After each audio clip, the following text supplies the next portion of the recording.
আচ্ছা, আপনারা এই ডাটাটা কি চেনেন বা জানেন? যারা আমার ইউটিউব ভিউয়ার্স অবশ্যই কমেন্ট বক্সে জানাবেন। তো আজ আমি একদম অন্যরকম কিছু শেয়ার করার চেষ্টা করেছি। যদিও বা এটার নাম আমি সঠিক জানি না। যতটুকু শুনেছি এটাকে নেরিকোচু বলা হয়। তো প্লিজ আপনারা কমেন্ট বক্সে জানাবেন যে এটাকে আপনারা কী নামে চেনেন।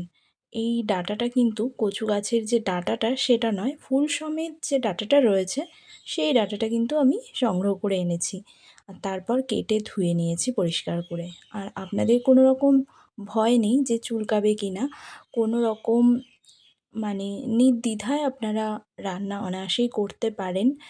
যদি আপনারা মফস্বল এরিয়ায় থাকেন তো এটা বিনামূল্যেই আপনারা সংগ্রহ করতে পারবেন বাড়ির সাইডে বন জঙ্গল থাকলে সেখান থেকে। তো কড়াইতে প্রথমে সর্ষের তেল দিয়ে এটা রসুন ফোড়ন দেওয়া হয়েছে। একটু পরিমাণ মতো রসুনটা বেশি দিয়ে থেঁতো করে রসুনটা দেবেন। আর তারপর কিন্তু পেঁয়াজটা দিতে হবে। আর পরিমাণ মতো লবণ অ্যাড করে কিছুক্ষণ ভাজা হয়ে গেলে ওই যে ডাঁটাটা কেটে রাখা হয়েছিল সেটাকে দিয়ে দিতে হবে। ডাঁটাটা একটু লবণ মেখে রেখে দিলে বেশ ভালো হয়। তারপর নাড়াচাড়া করে কিছুক্ষণ ঢাকা দিয়ে রান্নাটা করতে হবে।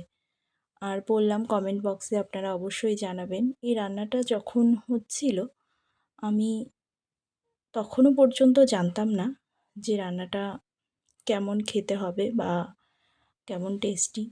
তো এখানে লবণ আর হলুদ অ্যাড করে কিন্তু দিতে হবে অবশ্যই পরিমাণ মতো।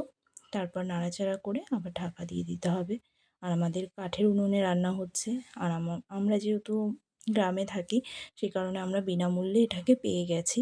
এইবার বাজারে এটা পাওয়া যায় কি না যদিও বা আমি সঠিক জানি না। যদি পেয়ে থাকেন বাজারে অবশ্যই আপনারা এই রেসিপিটা ট্রাই করতে পারেন। তো রান্নাটা কেমন হবে খেতে আমি জানি না। কিন্তু শেষ পর্যন্ত যখন রান্নাটা হলো খুব একটা খারাপ লাগেনি খেতে। এটা সর্ষে বা পোস্ত বাটা দিতে পারেন আপনারা। এখানে সর্ষে বাটা দেওয়া হয়েছে। পরিমাণ মতো বুঝে দেবেন।